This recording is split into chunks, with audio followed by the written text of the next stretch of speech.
Bonsoir à tous, bonsoir à toutes, bienvenue à l'émission La Belle Vie. Assurément vous demandez la belle vie c'est quoi? Bien, la belle vie c'est une émission qui met en valeur la beauté et la grandeur de la vie chrétienne, également une émission qui rencontre des serviteurs, des servantes de Dieu et des psalmistes chrétiens. Alors pour parler de leur vie dans Jésus-Christ, c'est ça en un mot la belle vie. Et puis il faut vous faire savoir que notre invité de ce soir répond au nom de pasteur Serge Forest. C'est avec lui que nous allons parler de la vie et en Jésus-Christ. Alors, mais avant tout, je tiens à vous dire merci pour avoir suivi cette émission. Vous allez la regarder, cette émission, sur caribbeanheritage-tv.com, YouTube et Facebook. Alors, c'est sur cet ensemble de vidéos, de chaînes que vous allez regarder l'émission La Belle Vie. Et puis tout de suite, nous disons bonsoir au pasteur Serge Forest. Bonsoir Jacques Bourdeau, notre ami dans le Seigneur de longue date. Je suis très content d'être avec vous ce soir. Merci pasteur Serge, et puis on va prendre une petite pause et puis on revient pour parler, pour présenter le pasteur Serge Forest. Qui est pasteur Serge Forest? Tu es digne d'être contemplé. Mon cœur veut t'adorer, Seigneur. Reçois ces mots comme une prière. Reçois ces mots, c'est mon soupir. C'est ce que je veux. Je veux que tu reçoives de moi le parfum qui t'est dû. Car la beauté de ton nom émerveillait nos vies chaque jour.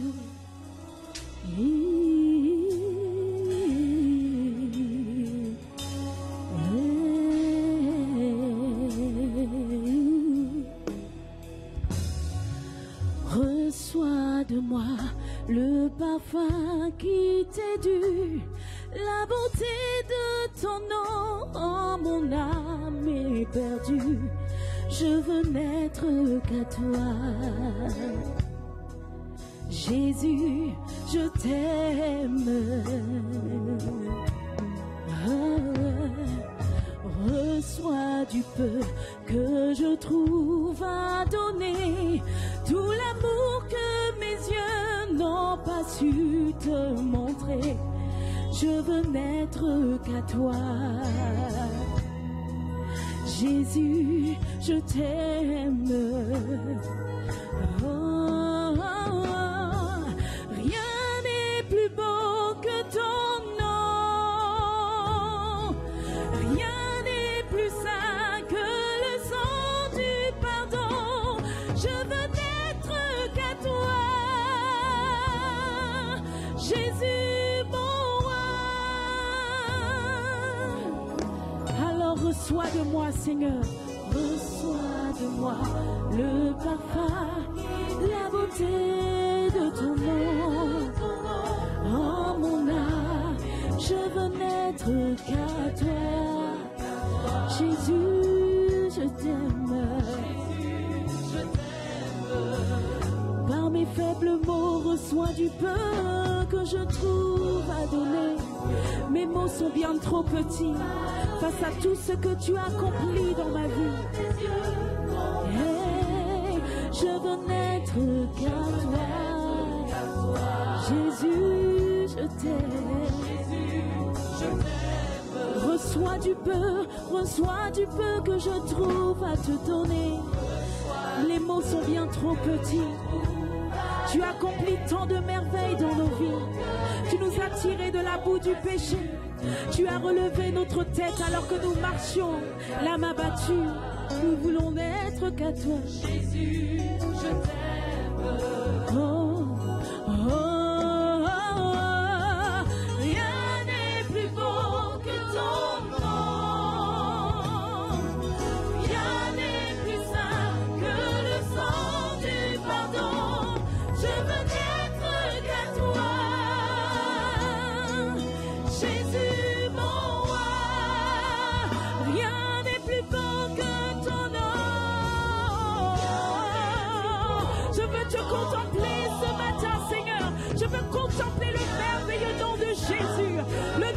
au-dessus de tout, le nom de ma justice, le nom que j'invoque lorsque je suis envahi par les terreurs de la nuit. C'est Jésus mon roi. Rien n'est plus beau que ton nom.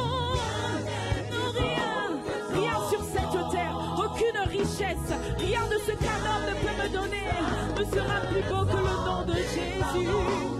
Je veux n'être qu'à toi, je veux n'être qu'à toi, je veux n'être Seigneur, je veux n'être qu'à toi. C'est ma prière, c'est mon désir en ce jour. Je veux n'être qu'à toi. Tu es mon sauveur, tu es mon maître, je veux n'être qu'à toi, Seigneur. Ne laisse pas mon cœur s'éloigner de toi, ne laisse pas ma vie s'éloigner de toi. Tu es mon trésor, tu es la perle la plus précieuse que je puisse avoir.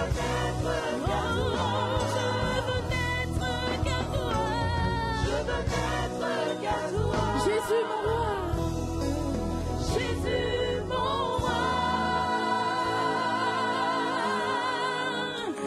Alléluia.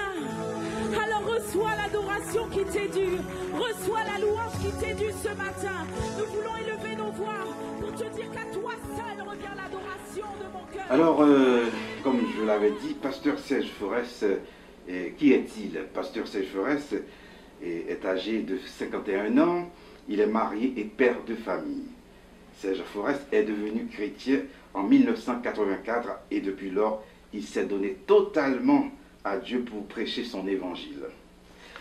Et puis, cela fait déjà 30 ans depuis qu'il annonce la bonne nouvelle de Jésus-Christ. Cependant, il embrasse la carrière pastorale depuis environ 14 ans. Actuellement, il dirige l'église de Dieu des Rachetés pour la grâce située à New Jersey.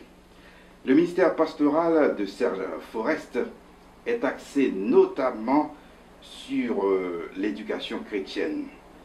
Pasteur Forest a plusieurs cordes à son acte. Il est également maestro. Il dirige une grande chorale à cette petite église. Bref, voilà tout ce que l'on peut dire sur l'homme de Dieu, Pasteur Serge Forest. Pasteur Serge Forest, bonsoir encore. Bonsoir Jackie. En forme. En forme.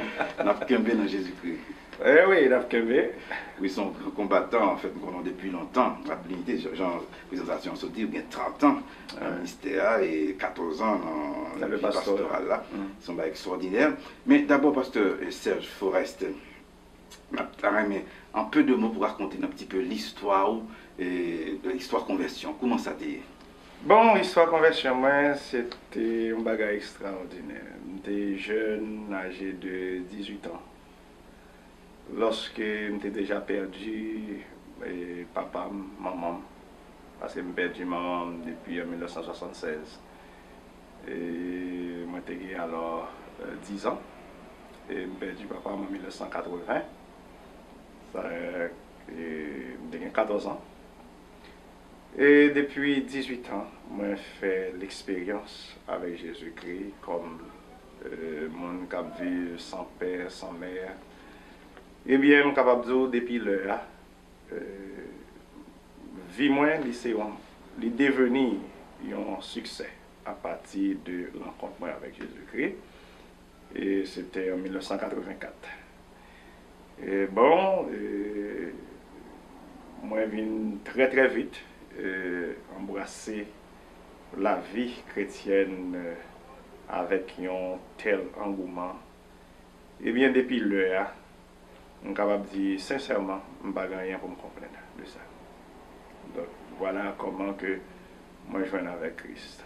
Oui, à 18 ans, vous remettez Jésus là, vous acceptez dans le langage courant, vous acceptez Jésus pour sauver, c'est ça.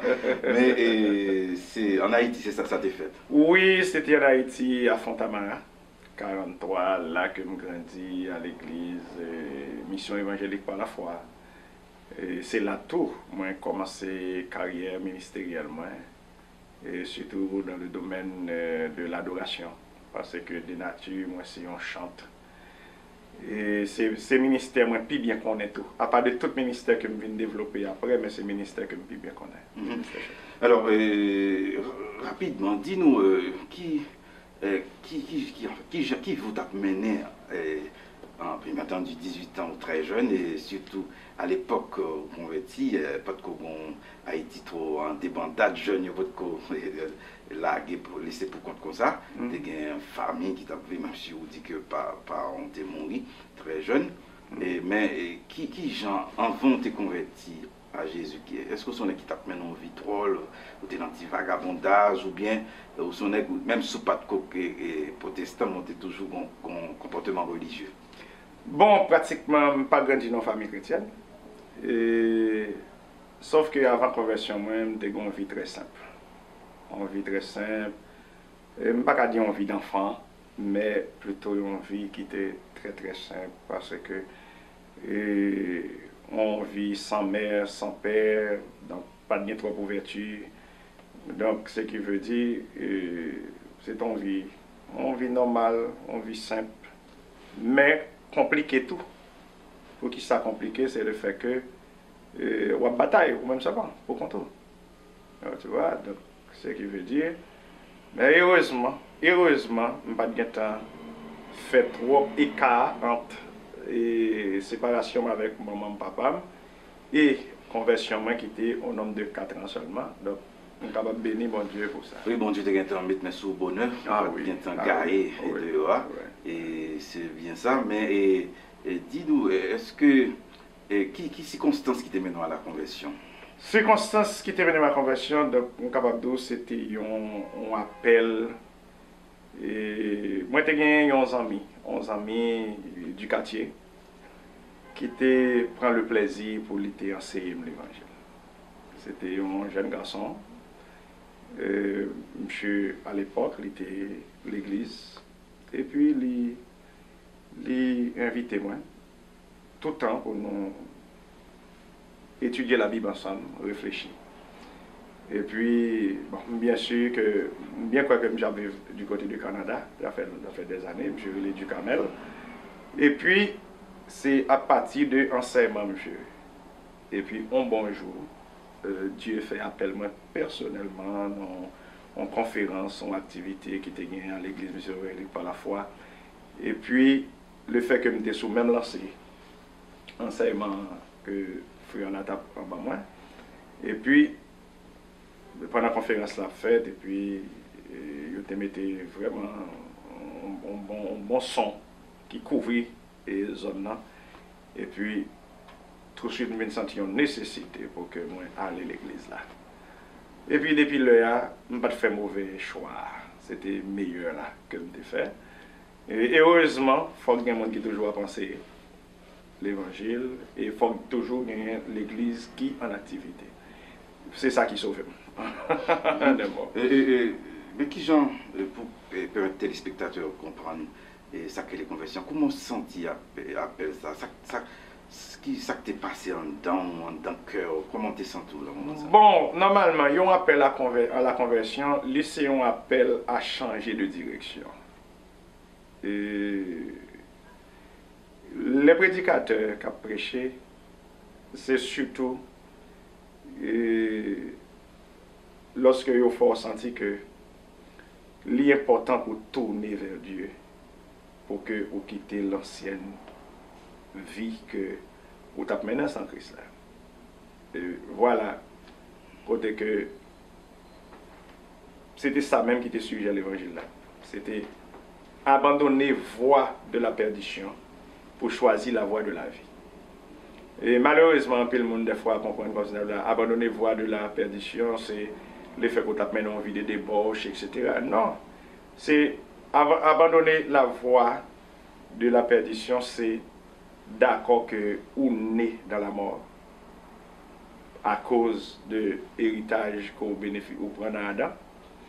Eh bien, c'est voie ça qui voie de la perdition, hein, pour qui ça passe que si ou sorti dans Adam, eh bien, ou automatiquement perdu. Alors oui, pour enchaîner avec vous, parce que la Bible dit tous ont péché Ils sont privés de la gloire de de la gloire de Dieu. C'est pas parce qu'on est grandement beau, bien tout le monde non, qui a besoin, nécessité pour convertir. C'est quel que soit le monde. C'est quel que soit le monde. Une famille qui était bien éduquée, morale, tout le monde. ou tu mettre une famille qui était morale, ou tu es très humain, est-ce que vous comprenez les humanistes, etc. Eh bien, depuis que ou homme, eh bien, son nécessité parce que on est sur la voie de la perdition. Bien sûr, parce que nous tous ces pécheurs. Voilà, donc ça veut dire que tous sont péchés, sont privés de la gloire de Dieu, signifie que tous meurent en Adam. Bien sûr. Voilà. Alors, chers téléspectateurs, on a une petite pause musicale, une petite pause vidéoclip, et puis on a tourné, et là on a tourné, on a demandé pasteur Serge, qui différence il fait entre ville il t'a mené autrefois et vie où il y a la mené.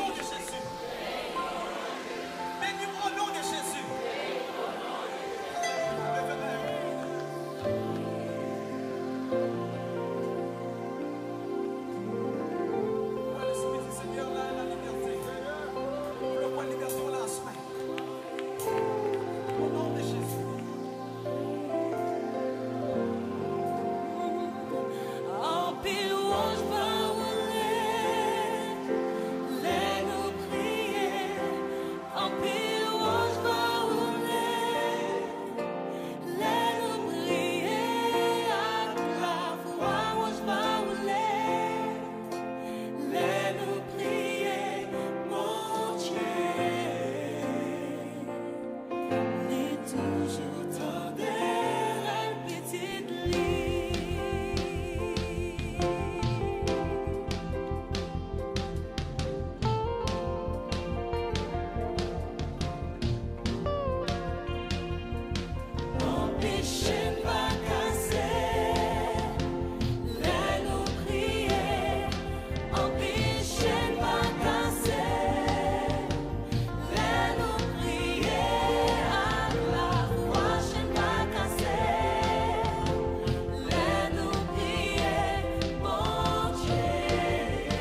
Alors, chers téléspectateurs, nous sommes vraiment de retour pour ce programme évangélique, spirituel, si vous voulez, La Belle Vie, avec comme notre invité le pasteur Serge Forest, qui fait profession de servir Dieu depuis 30 ans.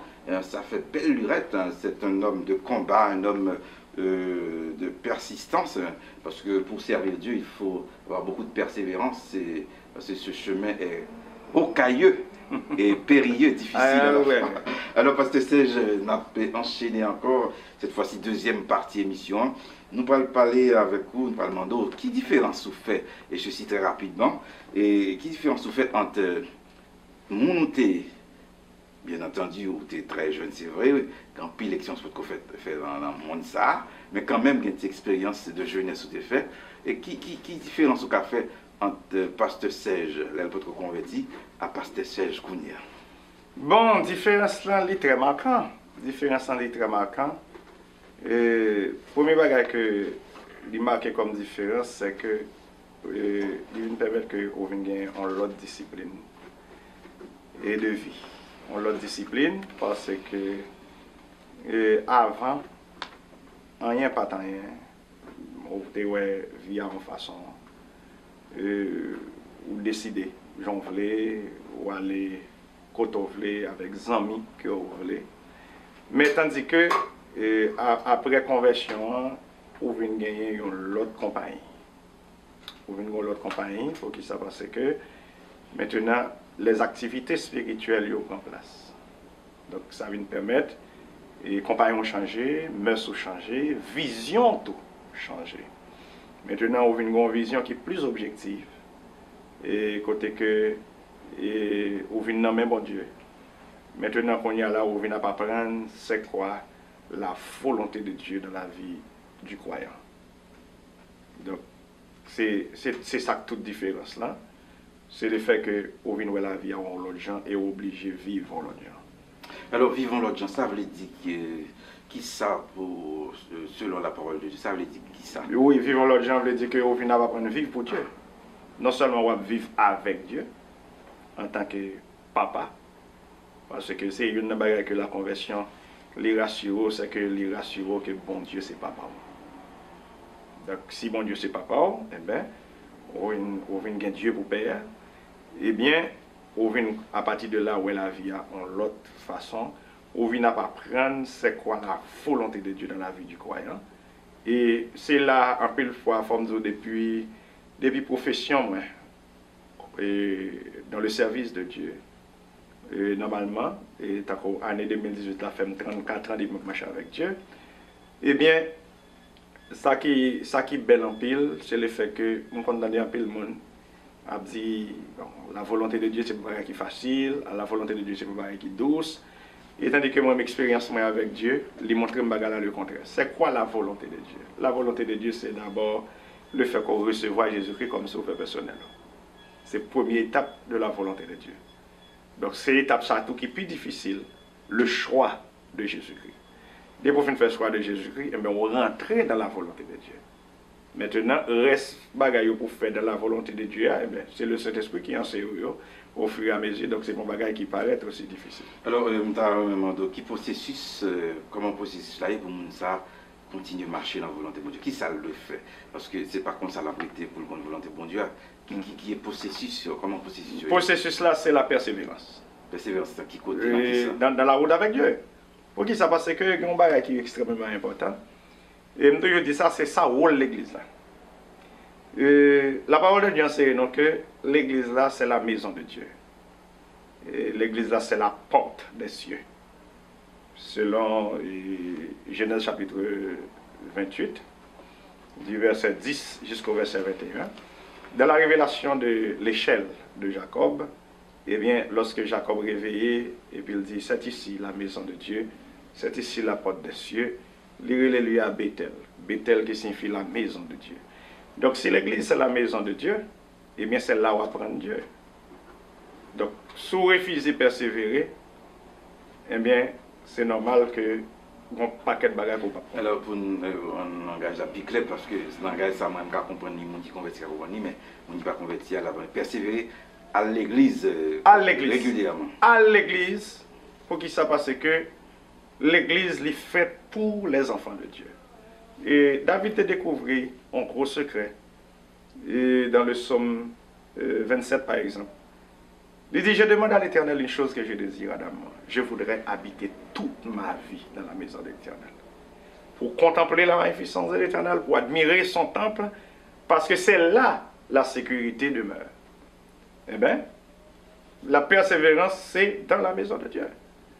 Et puis c'est là où on va apprendre chaque jour différence qui fait dans la vie chrétienne. Est-ce qu'il y a trois principes pour un monde capable de rester dans la volonté de mon Dieu? Trois principes? Trois grands principes. Trois grands principes. Premier principe là, c'est la persévérance. Deuxième principe là, c'est le désir pour apprendre la parole de Dieu. Et troisième principe là, c'est mettre au service de Dieu. C'est trois grands principes. Parce que, qui ça Dieu m'a demandé? Dieu n'a pas demandé pour un monde servir trois grandes choses. Dieu dit que c'est seulement si vous avez de la bonne volonté et si vous êtes docile. Alors vous mangez les meilleures productions du pays. Donc ce qui veut dire, Dieu va, et ça fait même sur le plan ministériel, et rejoindre des grands hommes de Dieu. Des grands hommes de Dieu, c'est pas par le fait que ils ont fait gros exploits intellectuels ou bien économiques, etc. Mais c'est tout simplement la volonté de servir Dieu. Voilà. Oui, c'est vraiment bien. Et le principe, ça, parce que c'est principes fondamentaux de base chrétien. Parce qu'il faut aller à l'église régulièrement. Oui, il faut lire parole bon Dieu à l'étude biblique. Ah oui. Côté à penser pour le bon Dieu, ou même tout la cas, il faut lire Bibou régulièrement. Et j'en dis un dernier point, le troisième principe là. C'est mettre à la disposition de la volonté de Dieu. Mais en fait, n'a fait parenthèse pour nous dire, mets-toi à la volonté de Dieu. Parce que c'est pour nous dire, c'est pour prier, être en communion dans la prière, la caille, l'église. Bon, ça aussi sont des choses que on apprend tout au long de questions en conversion. Pour qui ça? Parce que mon expérience que je fais dans la prière,